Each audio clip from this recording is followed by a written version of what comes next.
very glad that I'm able to accompany you and other European leaders for the meeting tomorrow that we do have with the US President in the White House.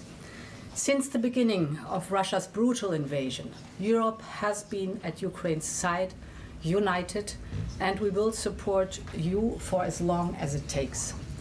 First, we must have strong security guarantees to protect both Ukraine and Europe's vital security interests. Ukraine must be able to uphold its sovereignty and its territorial integrity. There can be no limitations on Ukrainian armed forces, be it cooperation with or other third countries or assistance from other third countries, no limitations for the Ukrainian armed forces. We welcome President Trump's willingness to contribute to Article 5-like security guarantees for Ukraine. And the coalition of the willing, including the European Union, is ready to do its share. International borders cannot be changed by force. These are decisions to be made by Ukraine and Ukraine alone. And these decisions cannot be taken without Ukraine at the table. We will continue to strengthen sanctions. We have adopted 18 packages so far, and we are advancing preparation for the 19th.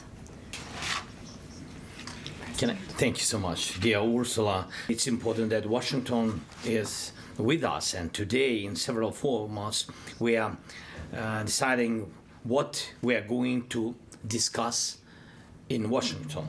Dear journalists, it's crucial that Europe is as united now as it was at the very beginning, as it was in 2022. So it's necessary to cease fire and work quickly on a final deal. We'll talk about it in Washington. Putin does not want to stop the killing, but he must do it. Second, we need real negotiations, which means they can start where the front line is now. Russia is still unsuccessful in Donetsk region. Putin has been unable to take it for 12 years. And the constitution of Ukraine makes it impossible to give up territory or trade land. Since the territorial issue is so important, it should be discussed only by the leaders of Ukraine and Russia at the trilateral Ukraine, United States, Russia. So far, Russia gives no sign that trilateral will happen, and if Russia refuses, then new sanctions must follow. Thank you. Thank you very much to both presidents. Do you agree with President Trump that there's no need for a ceasefire and that peace negotiations should begin immediately? You know, I think not the term is so important. Important is, and it matters, what's the effect.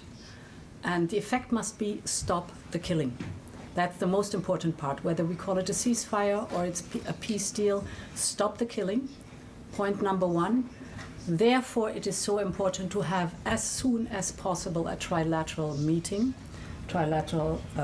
between the President of Ukraine, the President of the United States, and of Russia. I think very important is that there are clear timelines to be kept.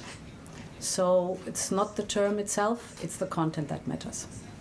Thanks so much. I totally agree with Ursula, and you know that from the very beginning, I think it was March when the President of the United States, he proposed ceasefire, like a first element, stopping killing, and we agreed it and we supported him, and I think it was very strong idea, pushing Russia to real negotiations.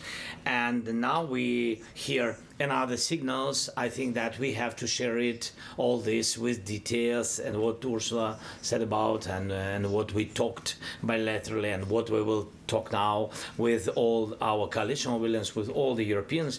And we have to share all our thoughts with President Trump. We need United States on our side. And I think that President Trump shared that we will need peace, but steps to this peace. We need, right, correct steps to have lasting peace. To stop Putin, it means not to make a pause in this war. Stop and have a lasting peace.